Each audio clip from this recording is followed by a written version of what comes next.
Jadi ini memunculkan kesadaran baru. Tapi karena sudah memilah sampah, saya jadi lebih sadar. Ternyata setiap bulan atau setiap minggu tuh saya bikin sampah sebanyak ini.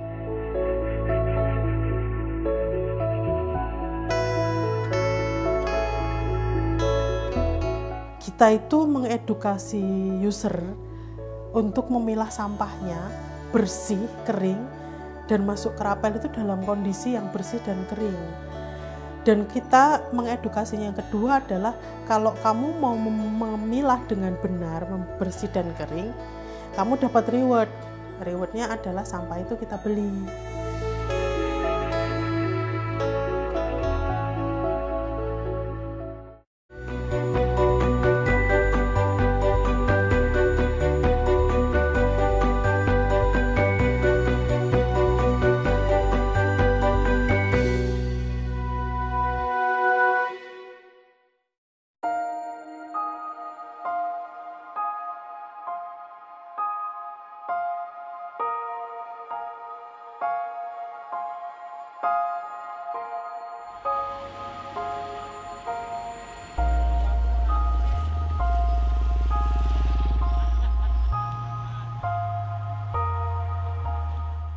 Jogja sendiri ya, untuk kota ya, sampahnya yang masuk ke TPA itu 600 ton per hari. Dan itu dalam kondisi campur. Kebetulan kota Jogja itu TPA-nya sampai hari ini itu masih dalam kondisi darurat. Jadi sebenarnya sudah tidak bisa dimasuki lagi, tapi kita berusaha untuk memasukkannya lagi.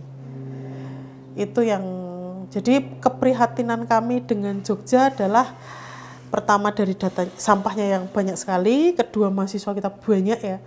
Mereka datang ke sini kan nggak mungkin buang sampahnya ke kampung halaman. Yang ketiga kita daerah wisata. Nomor 2 setelah Bali, yang hotelnya aja ada berapa di sini dengan kota sekecil ini, bayangkan saja.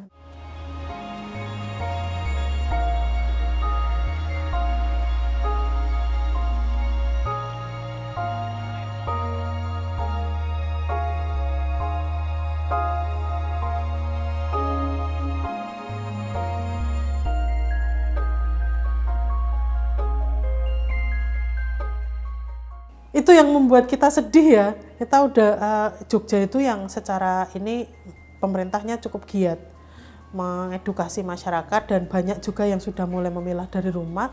Tapi kok ternyata yang masuk ke TPA itu semakin hari semakin bertambah.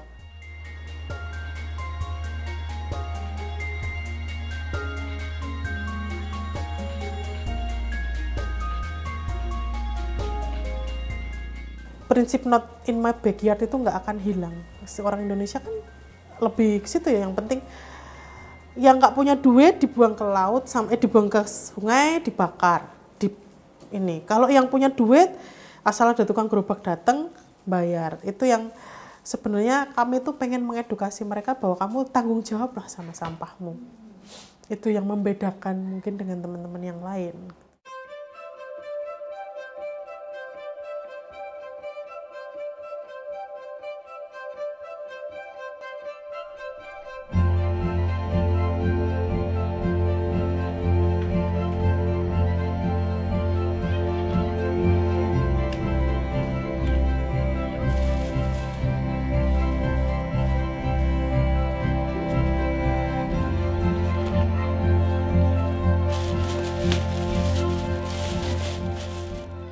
Sampah yang ada di sekolah, ada beberapa sampah yang kami sudah pilah.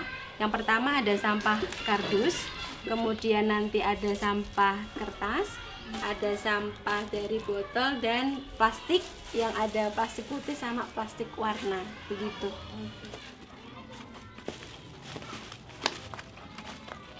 Kalau dulu sebelum ada rapel, kami itu membayar lembaga tertentu untuk mengambil sampah di sini untuk dibawa ke TPA tanpa kami pilah, dan kami intinya dalam tanda kutip kami belum tanggung jawab dengan sampah yang kami hasilkan. Kalau seperti ini kan seminimal mungkin kami bertanggung jawab dengan sampah yang kami hasilkan dan akan bermanfaat ketika diolah lagi oleh lembaga yang memang berkompeten di bidang itu. Salah satunya Rapel.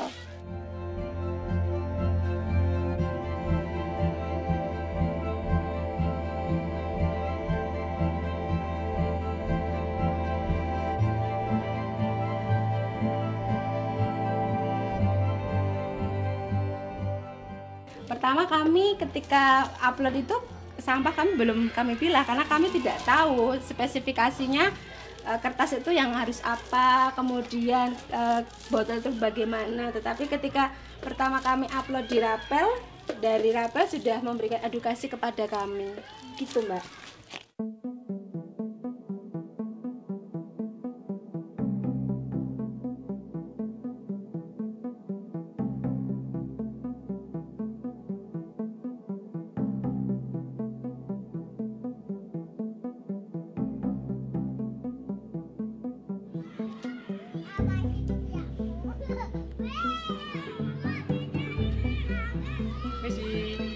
Dengan Bu Ambar? Ya, benar Mas. Saya mau mengambil sampah yang di posting tadi. Mana ya? Iya. Ini sampah yang sudah saya pilah Mas. Ya. Sesuai dengan jenisnya, ada sampah kertas, ada plastik, Ya. ada botol, ada kardus, sama bungkus sabun, begitu. Saya lihat dulu ya. Iya.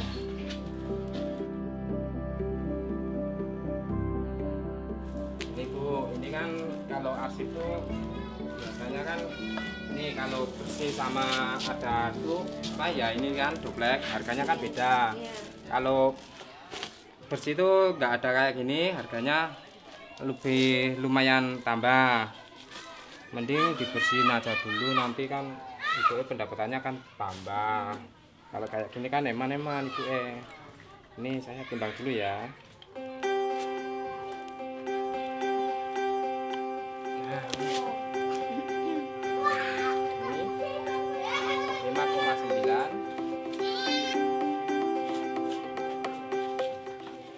Ini yang HPS, Ya. ini berapa 5,9. Iya. Nah, ini double. Black. Ini PET botol. Botol. Ini kan kerasan, bukan kerasan sebenarnya, ini plastik. Berarti 4 ya. Iya. 1, 2, 3, 4. Ini pendapatannya. Iya. Udah saya selesaikan transaksi, nggak ada yang lain. Sudah. Saya selesaikan transaksi. Oke, nanti Mbak E juga selesaikan transaksi juga. Kalau saya sudah selesaikan transaksi. Oke, ini saya sudah tinggal Mbak E. Ini ya. Oke. Saya. Kalau saya ngomong Jawa ya, kan kita orang Jawa.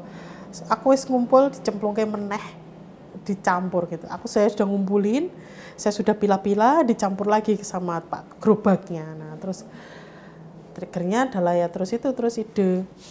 Harusnya itu disediakan ini ya, disediakan fasilitas pengambilan yang terpilah gitu.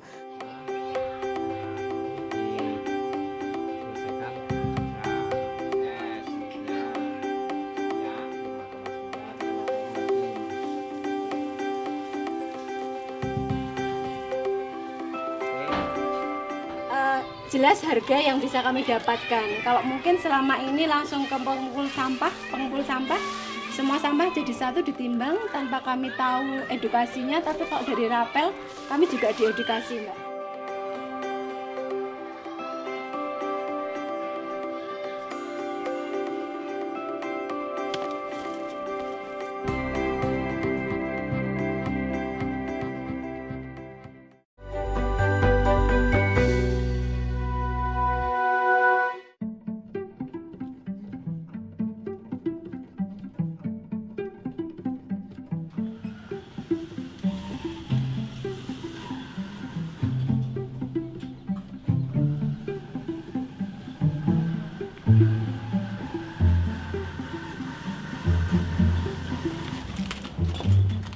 Saya kegiatan sehari-harinya itu juga perosok, Mbak. Keliling, dulunya pemulung, keliling. Buat apa itu, kalau ada yang jual saya beli, nawar-nawarin gitu.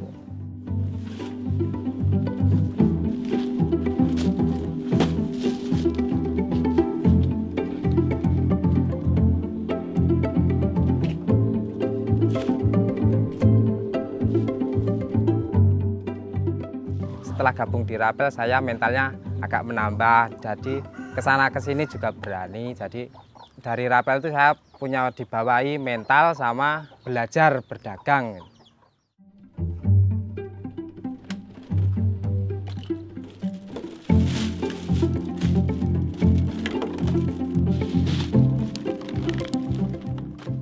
Masih ada apa ya, labelnya gini kan, kita bersihin biar nanti tambah keuntungannya.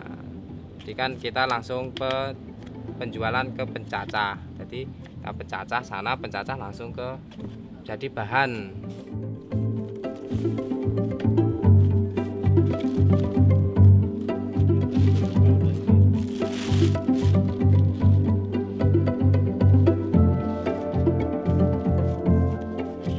Jadi kalau dia mau harganya lebih tinggi, lah ini dipisahin aja nggak apa-apa, kan harganya lebih tinggi daripada ini, lumayan toh, cuman misahin ini sama ini kan nggak seberapa.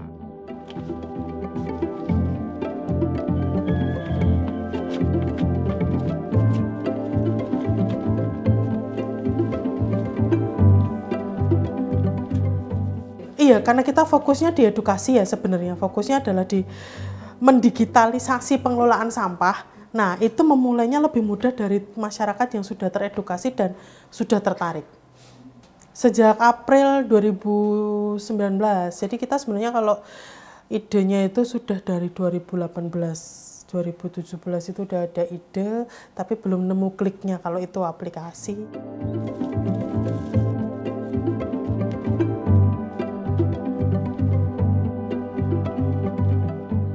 Kalau saya bilang peran kolektor itu bukan penting lagi.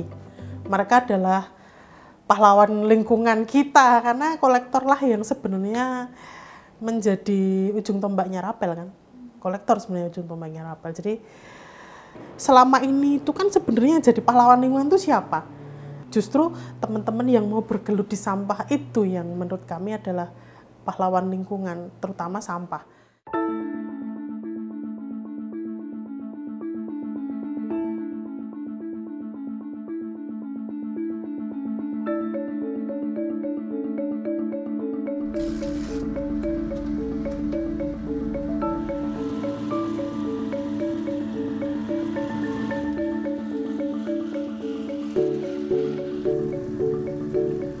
Kalau keuntungan dulu sama sekarang beda, Mbak. Kalau dulu itu saya keliling, kalau sekarang jarang malahan keliling. Jadi malah kalau di rumah, dulu tuh keluarnya jam 4 pagi baru keluar. Kan anak-anaknya tidur. Kalau sekarang ya jam 8 baru keluar. Lagi keliling, ngambilin itu postingan-postingan. Kalau pas postingan kan di sana ada, kebetulan buka lagi ada kan, keliling sampai 1 hari.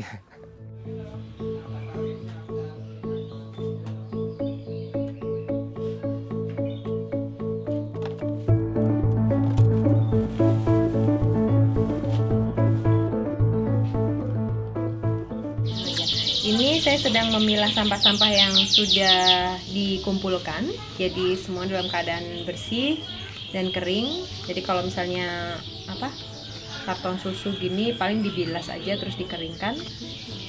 Nanti kalau sudah waktunya mau posting, akhirnya dipilah-pilah, diletakkan di tempat wadah-wadah atau plastik sesuai kategorinya. Nah, ini saya juga belajarnya ya setelah dari Rapel.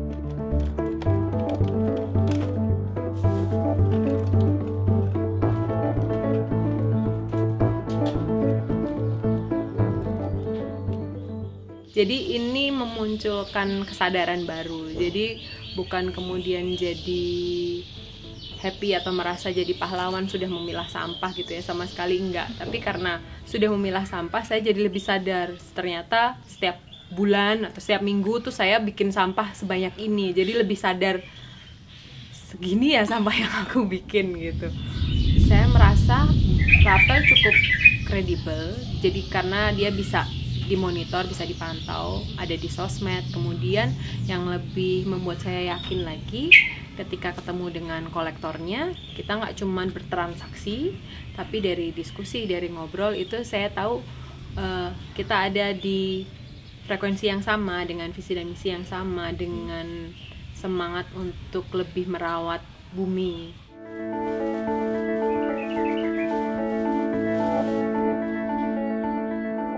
Biasanya kalau mereka jual dengan tukang rosok yang pada umumnya kan dicampur terus dibeli diborong berapa gitu. Nah sekarang di aplikasi tidak, ada kertas sendiri, plastik sendiri, kemudian logam sendiri.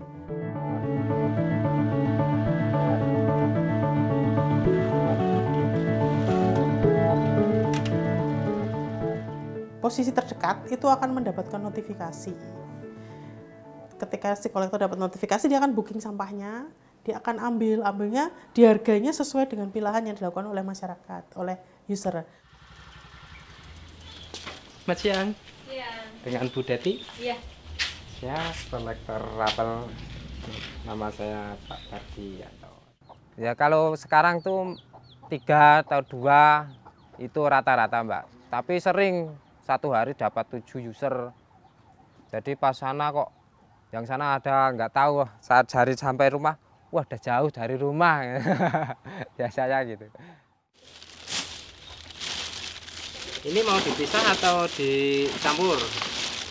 Sedikit. Kalau mau dicampur juga nggak apa-apa ini. Nggak apa-apa, soalnya cuma sedikit ya. Ya, oke. Saya timbang dulu ya Mbak. Iya.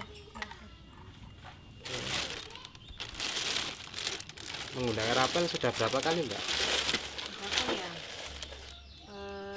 5 kali lebih kayaknya. Ya kebanyakan kalangan kalau yang user yang saya angkut itu hampir standar Mbak. Mahasiswa juga banyak, ibu rumah tangga juga banyak, di warung-warung itu juga banyak. Ya hampir standar sih semuanya.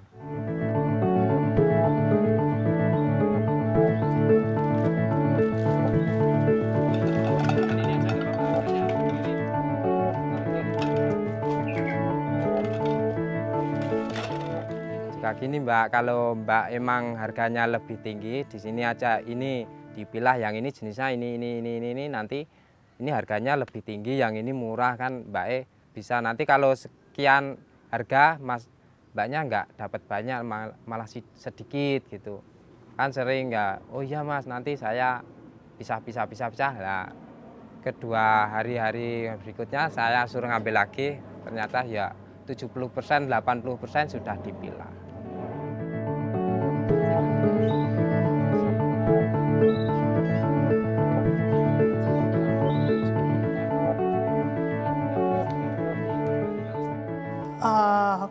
Kalau bagi kami ya sebenarnya yang berbeda dengan yang lain adalah kita itu mengedukasi user untuk memilah sampahnya bersih, kering, dan masuk ke rapel itu dalam kondisi yang bersih dan kering. Dan kita mengedukasinya yang kedua adalah kalau kamu mau memilah dengan benar, bersih dan kering, kamu dapat reward. Rewardnya adalah sampah itu kita beli.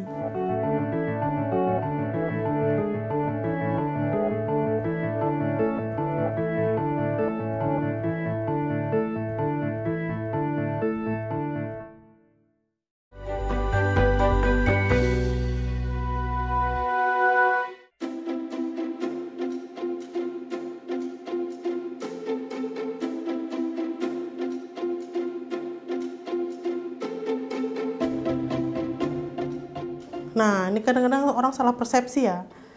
Kalau plastik itu jahat, plastik itu harus dimusuhi.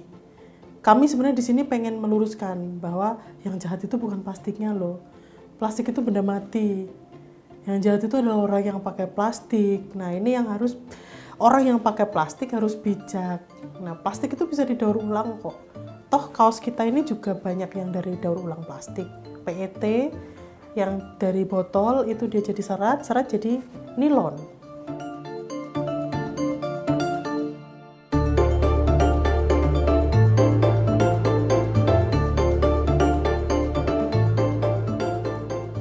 Ini yang kemarin terjadi di Jogja. Ini riset dari kita di Jogja, dari pemerintah juga. Jadi kami waktu itu mengerjakan risetnya pemerintah. Kemudian tahun 2008 segini, ini 2017 maaf, ini 2028, 2038. Nah ini yang kita dari pemerintah tuh ternyata missing linknya di sini nih, di Kepemindahan ini yang bocor. Nah, Rapel pengen menambal yang bocor. Di sini nih muatan edukasi yang mau kita ini, pewadahan, kemudian pengumpulan. Ini yang kita ini kan. Jadi gini, di Indonesia itu kan masalah sampah bocornya adalah di collecting and transporting kan. Jadi masyarakat lebih memilih tidak menyerahkan karena mereka harus bayar, harus ini, lebih memilih membuang di tempat yang menurut mereka tidak berada itu karena mereka harus itu lebih mudah dan lebih murah. Nah,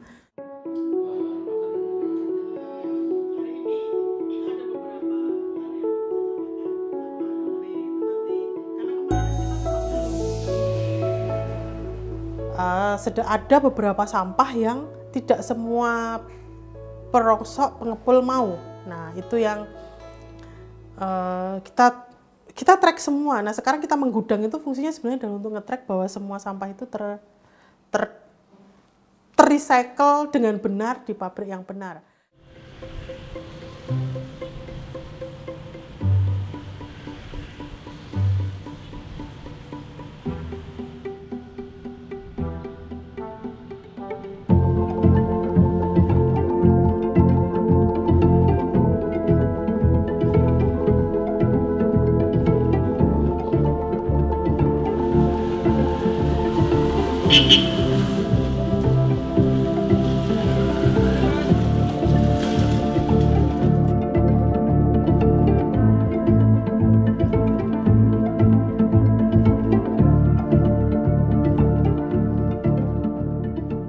Kami sebenarnya punya mimpi juga, namanya kita punya mimpi nanti kita bisa mendaur ulang sendiri meskipun tidak semua bertahap kan, pasti oke, pertama jenis ini dulu, kedua jenis ini dulu, tapi kita punya mimpi kalau nanti jadi kita bisa bertanggung jawab kepada user maupun siapapun, dan pabriknya kita bener-bener yang pengen standar yang bisa oh ini loh pabriknya itu seperti ini, IPAL-nya jelas, ini jelas.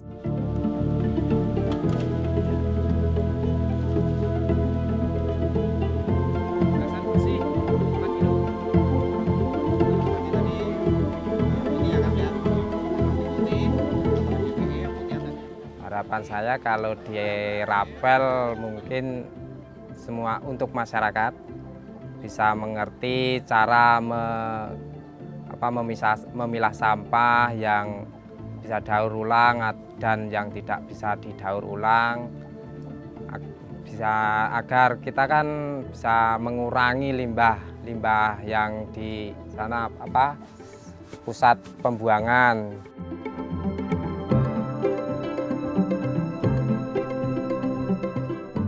Salah satu motonya Rapel adalah bagaimana kita bisa terlibat untuk mensukseskan circular economy di Indonesia. Meskipun circular economy sendiri kan belum ada negara manapun yang sukses dengan 100% circular economy, tapi paling tidak Indonesia harus bisa lah, harus ada lah, harus mampu lah seperti itu.